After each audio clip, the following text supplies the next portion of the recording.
Good morning students. Corona से थोड़ी देर के लिए बाहर आ जाओ और आज हम पढ़ने वाले हैं chapter 1 chemical reaction and equation का एक मोस्ट इम्पॉर्टेंट टॉपिक्स। क्योंकि हम रिएक्शंस की बात कर रहे हैं तो आज हम पढ़ेंगे टाइप ऑफ रिएक्शन के बारे में, क्योंकि एक से ज़्यादा रिएक्शंस होती हैं तो वो कितने टाइप की रिएक्शन है। हालांकि इसके बहुत सारे टाइप है, बट आज हम मेन टॉपिक्स के बारे में बात करेंगे। जो मेन टाइप हैं इसके आपके एनसीईआरटी में जो मैंने आपको पीडीएफ भेजी है उसमें आप आसानी से देख पाएंगे। तो 4 type of reactions are there. Combination reaction, second is decomposition reaction, third is displacement reaction and fourth one is double displacement reaction. तो सबसे पहले हम दोनों से शुरू होते हैं। फर्स्ट टू को हम, क्योंकि ये आपस में इंटर रिलेटेड है, तो पहले हम इनको डिस्कस करेंगे और बाद में लास्ट 2 को। ध्यान से सुनिए। First one, as its name indicate, it is a combination reaction. और कॉम्बिनेशन शब्द हमें क्या कहता है, यानी कुछ ना कुछ चीज आपस में क्या हो रही है, कंबाइन हो रही है। तो यहाँ पे ये कॉम्बिनेशन रिएक्शन हमें क्या इंडिकेट कर रहा है, व्हेन 2 और more substances join together to form compounds. ये कुछ इस तरीके की रिएक्शन है जहां पर 2 या 2 से ज़्यादा रिएक्टेंट या सब्सटेंसेस कह सकते हैं या आप केमिकल्स कह सकते हैं, आपस में कंबाइन करके नए कंपाउंड्स बनाता है। इस रिएक्शन को हम कॉम्बिनेशन रिएक्शन कहते हैं। कॉम्बिनेशन रिएक्शन के कुछ एग्जाम्पल मैं आपको दे रही हूँ और एग्जाम्पल बहुत ही सिंपल है, लूसिड लैंग्वेज है।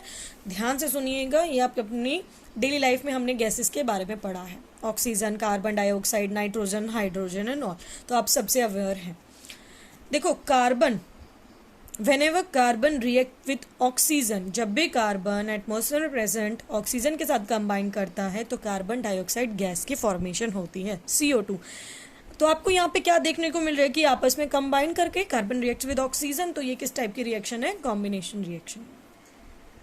Hydrogen gas, that is H2, oxygen gas, that is O2, when they combine together at a particular और स्पेसिफिक टेम्परेचर और प्रेशर, वो मैं आपको बाद में डिस्कस करूंगी। तो यहाँ पे H2O बन गया। H2O क्या है, वाटर।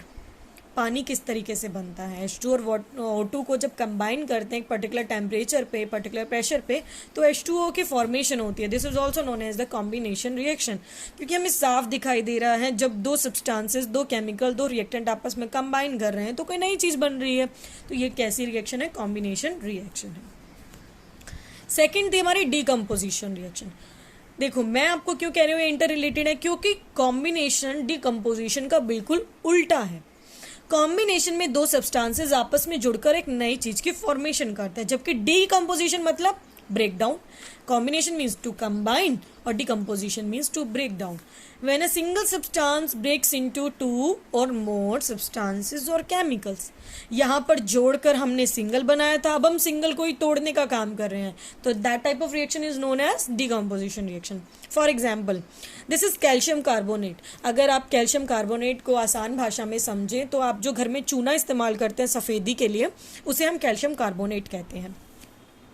जब आप कैल्शियम कार्बोनेट को एक पर्टिकुलर टेम्परेचर, हीट, देखो ये जो मैंने आपको डेल्टा का साइन दिखाया है, इसको हीट बोलते हैं।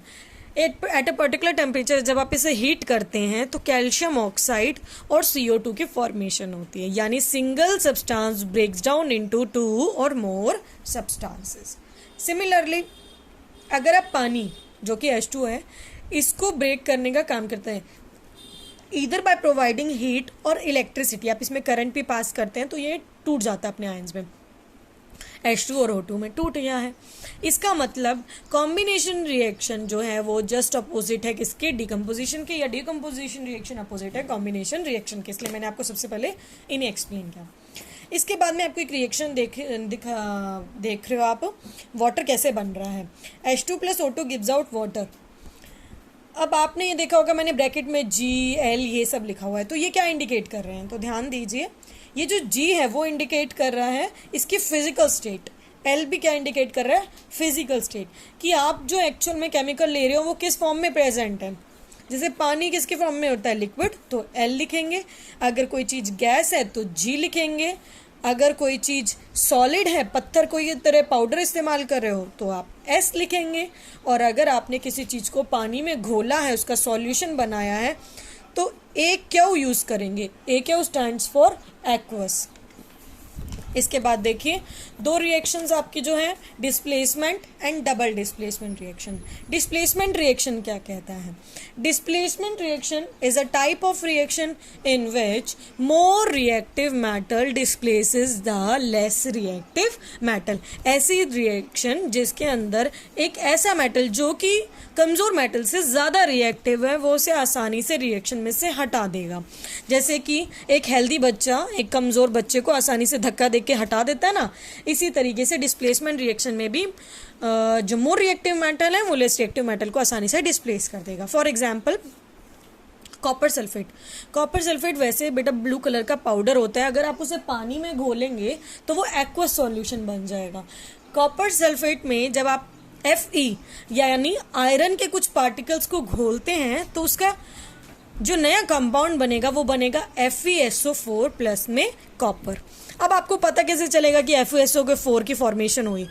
तो देखो ऐसे, कॉपर जो CuSO4 है सॉरी आपका, वो ब्लू इन कलर होता है, लेकिन जब आप उसमें आयरन डालेंगे, Fe डालेंगे तो इसका कलर क्या हो जाएगा? ग्रीन हो जाएगा। तो ग्रीन कलर यहाँ आपको इंडिकेट करेगा कि रिएक्शन ऑलरेडी टेक प्लेस हो चुकी है और इसका कलर क्या है? ब्लू टू ग्रीन कन्वर्ट हो चुका है। Second example is FeSO4। अगर आप आयरन सल्फेट जो यहाँ बना इसी का सॉल्यूशन लेते हैं और उसमें आप जिंक को ऐड करते हैं, जिंक के छोटे छोटे ग्रैनुअल्स मिलते हैं, टुकड़े मिलते हैं, लेबोरेटरी में इजीली अवेलेबल है। जब आप इनकी रिएक्शन कराएंगे, आप इसे घोलेंगे तो जिंक सल्फेट बनेगा प्लस में आयरन जो है वो सॉलिड फॉर्म में निकल जाएगा। अब ये जो आपका जिंक सल्फेट है ये कलरलेस होता है, इसका कोई कलर नहीं होता, तो ये हमें ये इंडिकेट करता है कि रिएक्शन हमारी टेक्स प्लेस हो चुकी है। आगे आ जाइए डबल डिस्प्लेसमेंट पे। Double displacement reaction is also known as ion exchange method, क्योंकि इसमें देखो है डिस्प्लेसमेंट ही, लेकिन इसमें दो आयन्स अलग अलग, दो मेटल अलग अलग डिस्प्लेस होंगे, दो बार होंगे, इसलिए हम इसे डबल डिस्प्लेसमेंट कहते हैं, लेकिन एक साथ होंगे, या इसे आयन एक्सचेंज भी कहते हैं। ध्यान दीजिएगा, एक रिएक्शन मैं आपको दिखा रही हूँ, AgNO3 प्लस NaCl। NaCl आपका टेबल सॉल्ट है, जो आप घर में नमक इस्तेमाल करते हो व्हाइट सॉल्ट खाने के लिए, वो NaCl है। AgNO3 यानी सिल्वर नाइट्रेट में जब आप सोडियम क्लोराइड डालोगे तो AgCl बन जाएगा और NaNO3 बन जाएगा। पिछले वाले में क्या हुआ था? Fe ने रिप्लेस करा था कॉपर को और खुद बन गया था FeSO4, कॉपर को बाहर निकाल दिया था, जबकि इसमें कोई किसी को बाहर नहीं निकालेगा, बस कंपाउंड बदल जाएंगे। Ag के पास NO3 था, यहाँ Cl आ जाएगा, NaCl के पास Cl था, यहाँ पे NO3 आ जाएगा, यानी इन्होंने अपने आयंस को एक्सचेंज कर लिया है। आयंस होते हैं, जैसे मैं NaCl लिख रही हूँ, आगे वाला पॉजिटिव पीछे वाला नेगेटिव, मेटल हमेशा पॉजिटिव होता है, पीछे वाला हमेशा नॉन मेटल नेगेटिव होता है, तो ये आयंस आपस में एक्सचेंज कर लेंगे, तो इस टाइप की रिएक्शन को हम डबल डिस्प्लेसमेंट रिएक्शन कहते हैं। हालांकि मैं इसके लिए आपको बहुत सारी फोटोग्राफ्स भेजूंगी, फोटोज में आप देख सकते हैं, बहुत सारे एग्जाम्पल है, मोर देन वन, मैं यहाँ पे ज़्यादा डिस्कस नहीं कर रही हूँ, 5 से 6 आपको एग्जाम्पल्स वहाँ पे देखने को मिल जाएंगे।